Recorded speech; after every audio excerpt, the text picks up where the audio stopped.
queridinha dos brasileiros e líder em toda a América Latina, essa empresa pode ser considerada o símbolo da nova economia. Vamos falar agora com Diego Barreto, novo CEO do iFood.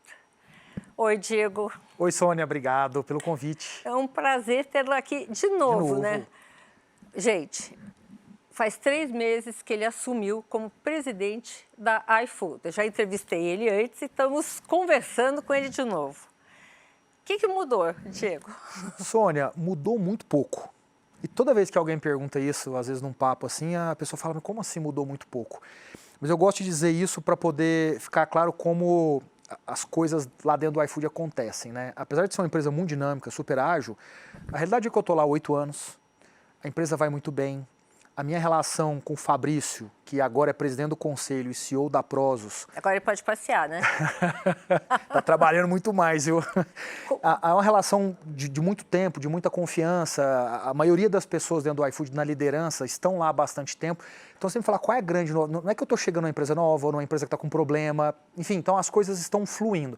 Muda a agenda, mas a dinâmica como um todo, ela não mudou muito, não. Diego, o que você atribui esse sucesso do iFood?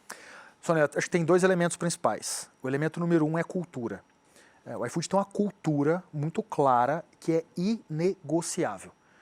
O Brasil não tem, no ambiente corporativo, né, culturas que são inegociáveis via de regra. Você tem poucos exemplos em que você olha para uma empresa e fala, eu sei exatamente como é trabalhar lá dentro. Ambev é um grande exemplo histórico. Mas é difícil encontrar outras empresas que você fala, eu consigo dizer qual é a cultura. O iFood é uma dessas empresas. A gente não negocia. E o que isso quer dizer? Isso quer dizer que o processo para entrar, ele é um processo que procura efetivamente as pessoas que fazem sentido estar lá dentro. E no momento que você tem pessoas se comportando de uma forma mais parecida, ainda que pensem diferente, essas pessoas têm uma velocidade, uma capacidade de ir na mesma direção mais rápido. E isso gera muito resultado. Você, nas suas entrevistas para contratar pessoas novas, funcionários novos, para que você olha? Eu olho para comportamento histórico. Porque, olha só, se eu estiver procurando uma jornalista sênior com altíssima profundidade, com bom conhecimento, eu vou encontrar algumas boas. O currículo fala por si só. Então, se eu estivesse te entrevistando, olhar para o seu currículo não me ajuda muito. Não. Porque eu sei quem você é, eu sei o histórico que você tem, não preciso entrar nessa discussão. Então, veja, a pergunta que precisa ser respondida é o quanto você se adequa ao ambiente que eu estou formando. E aí é onde eu acho que as pessoas erram. A gente acredita muito que você precisa encontrar na vida da pessoa comportamentos repetidos, que é o que forma padrão. Então, a única forma de eu saber se você, por exemplo, é inovadora é se eu encontrar um padrão de comportamento nos últimos 20, 30 anos da sua vida em que eu enxergo isso. Não é um currículo dizendo, eu fui uma ótima pessoa aqui, uma ótima pessoa ali, ganhei um prêmio aqui, ganhei um prêmio ali. Então a gente procura padrão de comportamento. Então eu pego meus valores e procuro na vida da pessoa esse padrão de comportamento. Quantos funcionários hoje 6 tem mil. iFood? 6 mil. Exato. Na cúpula, enfim, na direção são quantos? Você tem ali como vice-presidentes 9 pessoas e aí você tem mais uns 130 diretores na empresa. Nossa, bastante. É. Bastante. Diego, nos próximos 10 anos, a iFood entrou, inovou e está consolidada. Conta aqui só para gente. Qual é o projeto para os próximos 10 anos? A essência é continuar inovando. E aí isso volta para a cultura, né? Então, o que a gente espera? Que o iFood daqui 2 anos, ele seja muito diferente do iFood de hoje. Muito. Eu estou seguro disso. E por que eu estou seguro disso? Porque a gente abre muita opção na mesa, a gente testa muita opção, descobre algumas coisas muito boas e aí escala de forma muito rápida. Então, nesse exato momento, o que a gente está vendo é uma consolidação de um ecossistema efetivo. Então, o iFood começou vendendo comida, conectando o restaurante com o consumidor. A gente criou uma logística com as motos. Na sequência, a gente passou a fazer o supermercado. Criamos uma logística de carro. Na sequência, o supermercado que vende para o consumidor passa a vender para o restaurante usando essa mesma logística de carro. Na sequência, a gente traz uma fintech que vai pegando vários pontos de contato aqui e passando a ajudar o restaurante e o supermercado lá no mundo offline. E agora a gente vem com uma camada de gestão, de ferramentas de gestão, com software, com ferramentas que ajudam no dia a dia. Inteligência artificial? Isso embarcado nessas ferramentas. Isso tudo vai criando esse ecossistema. Então, o cliente iFood, o consumidor iFood, que era tipicamente alguém que consumia no online, ele cada vez mais vai consumir no offline. O restaurante iFood, que buscava o tráfego a partir do online, agora também espera do iFood a geração do tráfego no offline, lá no salão dele. O entregador iFood, que entregava comida, ele passa a entregar agora também em pet shop, ele passa a entregar um cosmético, ele passa a entregar outras coisas. Então esse ecossistema ele vai ficando cada vez mais óbvio. Bom, aqui conversando aqui rapidamente com você, ouvindo isso, eu só penso que no próximo passo só pode ser teletransporte. Ainda estamos um pouquinho longe disso. Porque realmente é uma velocidade. Em termos de parcerias, o iFood tem muitas parcerias? Não? Como é que funciona? O iFood tem poucas parcerias, né? O iFood é uma empresa que gosta muito de construção de tecnologia proprietária. Tá. Então é claro que a gente tem algumas parcerias, mas são parcerias mais no nível de fornecimento, né? Mais óbvio ali, de uma questão de infraestrutura e etc. Mas via de regra a gente gosta de construir. E por que eu gosto de construir? Porque eu gosto, primeiro, de evitar legados, evitar situações em que eu falo eu tenho que conviver com um passado que ele mais me atrapalha do que ele me ajuda. Então você pensar num sistema antigo que eventualmente você traz para dentro de casa e fala, e agora o que eu faço com isso? É outra linguagem, é outra arquitetura e etc. 2, eu gosto da flexibilidade do código, né? Quando eu faço dentro de casa, eu digo, cometi um erro, ajusta logo. Descobri uma oportunidade, ajusta logo. Então eu ganho uma flexibilidade muito grande. Isso ficou muito evidente na pandemia. É um senso de inteligência nada artificial, né? Exato. Mais ou menos por aí, com uma concentração. Posso dizer que é um think tank? Ele é sob a ótica da geração de muita inteligência, né? Eu não aproveito necessariamente toda, porque tem inteligência que eventualmente ela não serve para aquele momento, ou tem inteligência que ela choca com alguns valores, alguns limites que você coloca. Mas sim, sem dúvida, em última instância é isso. A lógica interna da cultura da empresa é gerar muito conhecimento e a partir dele então definir um próximo passo. Você tem, vamos dizer assim, um núcleo de inteligência.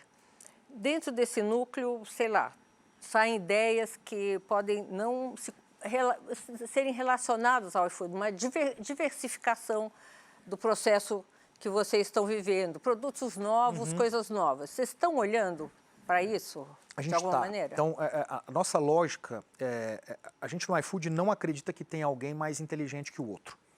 Portanto, não tem aquele negócio de chegar e falar assim, não, eu sei o que eu devo fazer, eu sei para onde vai. Isso não dá certo em nenhum lugar, né? Isso não dá, mas a realidade é que a natureza humana leva para isso. O ser humano gosta de poder, gosta de mostrar que é o dono da decisão, que bate na mesa. O ser humano é assim por natureza. A nossa cultura não permite isso. Nossa cultura é uma cultura que diz o seguinte, ó, eu sei a visão, eu sei para onde eu quero ir nos próximos 10 anos.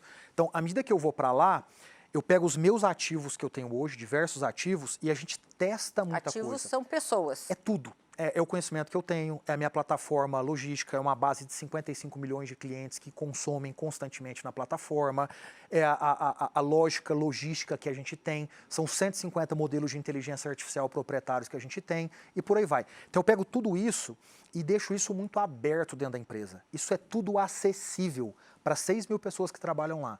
E a partir disso as pessoas testam, as pessoas criam hipótese, validam hipótese e fazem isso tudo muito pequeno. Em alguns momentos, essas hipóteses geram uma sensação uau. Alguém fala, meu Deus, olha o que saiu disso aqui. E é a partir daí que a gente escolhe, então, algo para continuar. Então, aquela lógica de um sequenciamento perfeito e as pessoas tentando vender... Engessada, né?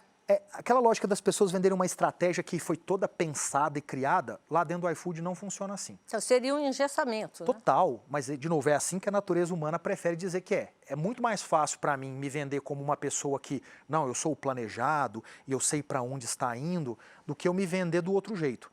O outro jeito, e é o jeito real nosso, é um jeito em que eu testo incessantemente para descobrir qual é o meu próximo passo. Eu não sei qual é o meu próximo passo. São as iterações dos testes que me faz descobrir qual é o meu próximo passo. Eu desconfio muito de pessoas que só têm certezas, ou que só têm direções. Isso me deixa muito insegura, porque eu só tenho dúvida. Tanto que eu sou jornalista, estou aqui perguntando. A iFood é uma empresa de capital fechado. É. Tem alguma intenção de abrir? Não, nenhuma. Exceto se em algum momento um movimento transformacional me obrigar a ter que optar por isso. Para ter capital para tanto, né?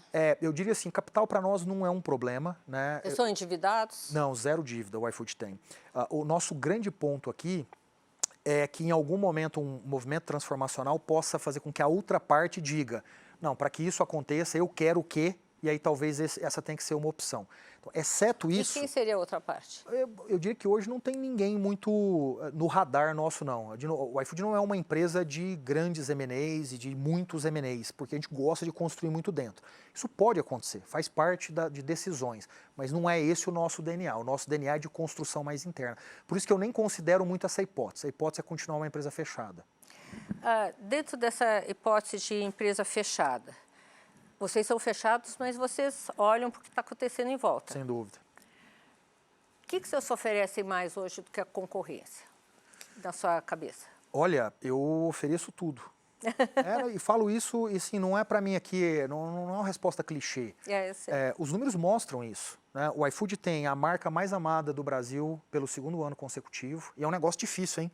Pensa que eu não controlo a operação do restaurante, não controlo a rota do entregador. Serviço. É muito difícil, serviço. Então, 2, eu sempre figuro entre os primeiros colocados do Reclame Aqui. Eu sempre sou avaliado pelos rankings dos consumidores como a principal empresa. O meu nível de medição de satisfação junto ao restaurante, ao entregador e ao consumidor é sempre o maior. Então, eu digo isso mais para celebrar a minha capacidade de execução.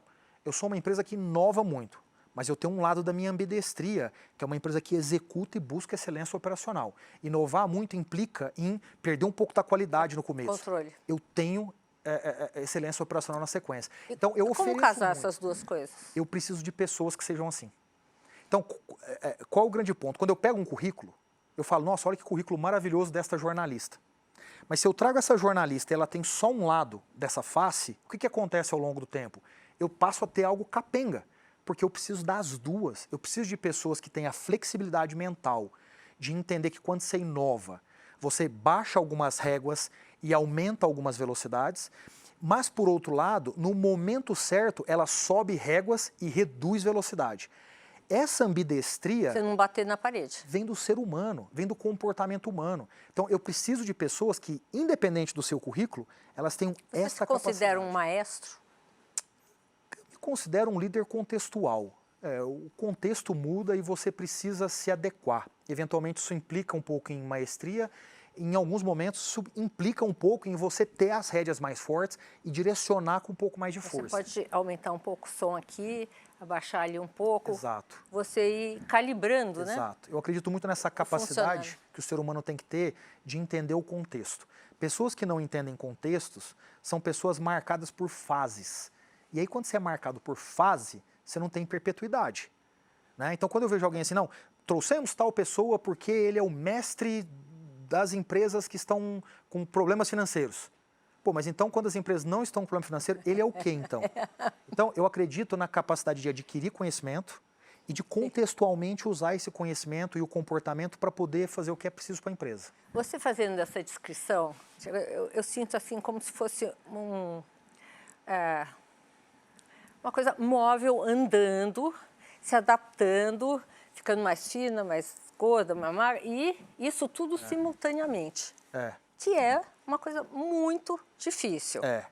Se você já escreveu um livro, né?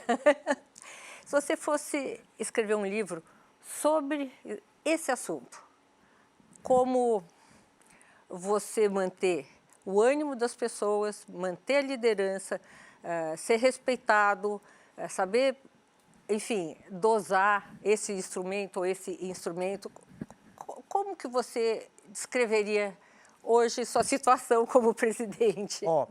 Eu diria o seguinte, eu sempre recorro à psicologia, porque no final a gente está falando do comportamento humano, né, e como o ser humano reage a algumas coisas. Então, primeiro, Eu não acredito em algo que não tem uma visão que efetivamente te deixa louco para atingir aquilo. Louco no bom sentido, de falar, meu Deus, olha como isso é grandioso. O ser humano é movido a isso. Quando a gente fala de propósito, quando a gente fala de objetivo de vida, quando a gente fala de longo prazo, a gente está falando disso, visão.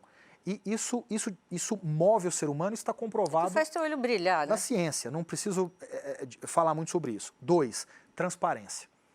E a transparência é uma transparência radical. É você ter a coragem de falar as coisas reais para as pessoas. Gente, se alguma coisa não está boa, ela não está boa. Se uma coisa está boa, ela está boa. As pessoas têm dificuldade de dar mensagem. É muito fácil dizer uma coisa boa. Mas também o que é bom para mim pode não ser bom para você, bom para você pode ser bom para mim. Por isso que a visão é muito importante. Porque a visão é quem deveria balizar o que é bom e ruim. Ou seja, algo que não está me levando para lá é ruim. Algo que não... Você não está indo para esse rumo estabelecido, com né? certeza. E o terceiro ponto é cultura. Cultura não pode ser negociada. Só que as pessoas geralmente fazem o quê? Eles fazem um processo seletivo que permite muita gente entrar pelo currículo e depois só descobre o problema lá dentro. Então, lá dentro do iFood, por exemplo, o que a gente tem? A gente tem um... Mas como é que você descobre esse problema antes? Eu descubro entendendo o comportamento. Então, eu vou te dar um exemplo. Se eu estiver procurando uma pessoa que tem, vamos imaginar, uma capacidade de inovação muito fora da curva... Você vai ver no currículo... No currículo, não quero nem saber do currículo dela, porque é muito fácil. Qualquer coisa que eu escrever no currículo, você vai falar é verdade. Eu quero saber o seguinte, na sua vida pessoal, o que você fez que ninguém mais no mundo fez? Pessoas que conseguem responder isso são pessoas que têm uma capacidade de criação muito grande. Então, eu já encontrei pessoas que falaram assim, cara, eu fiz o primeiro campeonato interescolar de futebol na minha cidade. Uau, parece simples isso, mas um moleque de 15 anos de idade que consegue fazer isso? Não é algo simples. Então, é um pequeno exemplo aqui só para mostrar como você consegue buscar no comportamento da pessoa. O que você fez? Eu fiz várias coisas. Eu, por exemplo, fiz o primeiro campeonato de patins da minha cidade. Eu fui uma pessoa que fui buscar patrocínio com 14 anos de idade. Eu fui uma pessoa que consegui trazer a polícia militar para poder fechar as ruas e fazer com que o campeonato acontecesse. Eu falhei miseravelmente nesse campeonato. Eu escrevi 3 livros. 3 livros. Na minha vida executiva, ainda assim eu achei tempo para estudar bastante, organizar pensamentos e publicar. E isso aqui é praticamente um negócio. Você fazer isso... Então, isso é uma coisa que pouquíssimas pessoas fizeram, exceto quem tem... Qual foi... O que te impulsionou a colocar isso no papel? Cara, eu tenho 2 sentimentos que me movem. Um sentimento, eu sou apaixonado por educação. Eu dou aula desde o meu 4º ano de faculdade, eu escrevo bastante, então tem esse lado que é nato meu. E tem um segundo que é, eu tenho uma revolta muito grande com o Brasil. Não com o país, eu amo esse país, mas eu tenho uma revolta muito grande com a baixa geração de oportunidades que a gente tem aqui. É um país muito estratificado, muito linear, que gera muito pouca oportunidade, e o cerne disso, na minha opinião, está na cultura das empresas. A cultura das empresas, de forma geral, é uma cultura extremamente piramidal, extremamente hierárquica, que divide muito pouco o resultado com as pessoas que participam, que é muito pouco aberta. Eu estava agora, antes de entrar aqui em call, com um professor brasileiro de Berkeley, nos Estados Unidos, dizendo, cara, você me dá os dados para eu poder conseguir escrever meu artigo? Óbvio, vem aqui e pega os dados, desde que respeite naturalmente a LGPD, os termos e condições que a gente tem, zero de problema. As empresas brasileiras não fazem isso. Então, o que eu vejo na prática? Que o que eu faço no mundo executivo, o que eu faço como empreendedor, eu transformo isso em conteúdo para ajudar a provocar, para ajudar a empurrar mudanças que a gente tem que ter na forma como a gente cria oportunidades nesse país. Nesse tempo que você está no iFood, nesses 8 anos, né?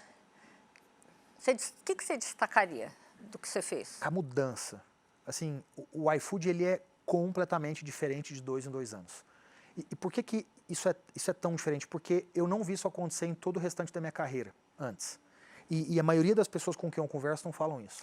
Você achou um lugar que te deu essa liberdade? Eu achei um lugar que tem fome de criar.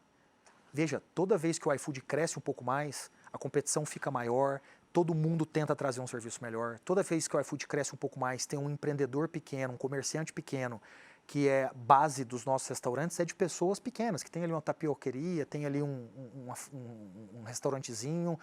essas pessoas estão vendendo um pouco mais. Essas pessoas estão deixando de ter uma capacidade ociosa nessa cozinha porque estão vendendo um pouco mais. Toda vez que o entregador entra na plataforma e eu cresço, e eu vendo um pedido a mais, é uma renda a mais que está indo para esse entregador. Então, esse espírito nosso de criar para crescer, porque veja, eu poderia ter parado. 2018 a gente poderia ter dito, pô, a empresa está bem, está estável, está legal, vamos tocar a vida assim? Não, a visão é muito maior. Eu sou hoje 3 vezes maior do que eu era 4 anos atrás. Pô, se eu sou isso, o que aconteceu? O restaurante está vendendo muito mais? O entregador está tirando muito mais renda? Cara, esse é o espírito que tem que nos mover. Você acha que o setor público valoriza o empreendedor brasileiro? Olha, eu acho essa pergunta ela é muito boa, porque a gente tende a ter uma visão sempre negativa do Estado. Ela é sempre negativa. E eu não... É obsoleto, né? A gente vê olha, uma ideia de obsoleto. A experiência e a literatura nos dá uma sabedoria sobre essa relação. É natural que o público esteja em um momento e com um olhar diferente do privado. Esse é o primeiro ponto. A sabedoria te ensina isso. Qualquer pensamento diferente desse é você não querer enxergar a realidade. Não querer enxergar o diferente. Exato, é você não entender para que serve o Estado. Então esse é um primeiro ponto. Aí tem uma segunda pergunta que é, o Estado brasileiro, ele tem ido na direção correta? Vamos olhar os últimos 10, 15 anos de Brasil. A gente aprovou independência do Banco Central, a gente reformou o setor financeiro do Brasil, a gente renovou, reduziu a burocracia no nível das empresas com a Lei de Liberdade Empresarial, a gente teve reforma trabalhista, a gente teve 2 reformas previdenciárias, a gente teve reforma do mercado de câmbio, a gente teve reforma do mercado de saneamento, e eu posso listar mais um monte de medidas microeconômicas que vão nessa direção. Aí alguém diz, mas ainda está ruim. Gente, mas não é assim que a vida funciona. Na sua relação com seus amigos, com seus amantes, você não tem uma relação perfeita. Você tem uma relação que se desenvolve. Então, a relação está se desenvolvendo? Para mim, a resposta é sim. A relação está se desenvolvendo. Ah, mas eu sou contra aquele governo ou aquele governo. Gente, isso faz parte da democracia. Isso faz parte da democracia. Isso eu não vejo. Eu vejo muito, eu tive recentemente com o Marcos Lisboa. Adoro. É inspiração para mim do ponto de vista de conhecimento. Muito. Ele entrou no primeiro governo que ele trabalhou como enfim, quem colocou as micro-reformas na mesa. Uhum. Ele conseguiu fazer algumas, outras não. E eu questionei ele, agora, sobre essas micro-reformas. Falei, a macroeconomia está um pouco bagunçada hoje, né? Será que se não continuasse com as micro-reformas, haveria um avanço e deixar o macro no tempo que for? Ele acha que não. Mas eu acho que micro-reformas, como você disse, eu acho assim, essenciais. Faz uma coisa aqui, a lei de falências, né? Você vai ajustando. Exato. Dentro do iFood, como é que você faz essas micro-reformas? Então, essas micro-reformas, elas são feitas de forma descentralizada. Tá. Na minha posição... Você não precisa provar. Não, de forma alguma. No dia que eu tiver que aprovar micro-reformas, esse para mim é um atestado claro de que as pessoas que estão lá não são sênior o suficiente, não entendem minha cultura o suficiente e não entendem a minha visão o suficiente. Então o problema não está na centralização ou descentralização, está nas pessoas que você trouxe. E como você lida com o erro nessa descentralização? Para mim tem uma premissa muito simples. O erro pode sempre acontecer, desde que de forma inteligente. O que é um erro inteligente? É um erro em que você começa sempre pequeno, avalia muito rápido, ajusta muito rápido e depois fica grande. É isso. Então, o problema é quando você erra começando grande, porque aí você erra grande. Errar pequeno não é um problema. Então, veja, tudo que eu te falei várias vezes aqui, eu falava de vários testes, abra as opções, veja as hipóteses. Então, o errar para mim não é um problema. O problema para mim é não saber errar. Então, tá tudo valendo. Toda vez que alguém vem e fala, ó, fiz isso aqui, deu errado. Diego, como é que é saber errar? Saber errar é você errar pequeno. Né? É você fazer coisas muito simples que provam uma tese e que não necessariamente provam uma ideia. Então, eu vou te dar um exemplo. Vou dar um exemplo qualquer. Uma pessoa que acha que a gente deveria ter vender coxinha segunda-feira, 9 horas da manhã. Eu não sei se isso está certo ou errado. O que a pessoa faz? Ela vai lá no app, escolhe um bairro de uma cidade e pede para um restaurante oferecer isso. Vamos imaginar que tenha sido uma falha completamente assim desastrosa. Qual foi o impacto disso? Pequeno. Esse tamanhozinho, eu estou em 1.500 cidades do Brasil. Tá. Agora, se essa primeira experiência foi de sucesso, mas ela não é ampla o suficiente. Aí é uma discussão de o que faz sentido você continuar priorizando ou não. Então, pô, ela teve sucesso, ótimo, vai para o segundo bairro. Teve sucesso, ótimo, vai para o terceiro. Não teve. Não, talvez seja um problema desse bairro. Vai para um primeiro bairro em outra cidade. Pô, não teve de novo. Então, gente, ela não tem o quê? Escalabilidade. Dentro do iFood, se não tem escalabilidade, a gente não prioriza. Olha, Diego, eu estou adorando nossa conversa aqui. Eu queria que fosse muito mais longa, mas infelizmente não consigo. Você volta de novo? O dia que você me convidar. Eu vou convidar, você vai ver. Ó, tá promessa feita, tá, gente? Tem muito a ensinar. Gostaria que você deixasse uma mensagem para o nosso telespectador. Boa. Ó, acho que a mensagem que eu deixaria é: a gente vive um momento de muita polarização, tá todo mundo dizendo isso. A gente precisa sair dessa, gente. A gente precisa aumentar a nossa capacidade de diálogo. Aprender a perguntar um pouco mais, aprender a entender um pouco mais a outra parte. A maioria das polarizações que eu vejo são de pessoas querendo chegar no mesmo lugar, mas só por caminhos diferentes. É possível encontrar meio dos caminhos aqui. E eu acho que a gente precisa disso. Se a gente tiver um pouco mais de capacidade, Sônia, de resolver grandes problemas macro, como você trouxe e o Marcos trouxe, a gente consegue sair do lugar. A reforma tributária é um bom exemplo de um grande movimento que a gente fez agora. A gente precisa de outras grandes discussões, independente do caminho. Porque no final o que a gente precisa é chegar no mesmo lugar e a gente concorda que em determinados lugares a gente precisa chegar.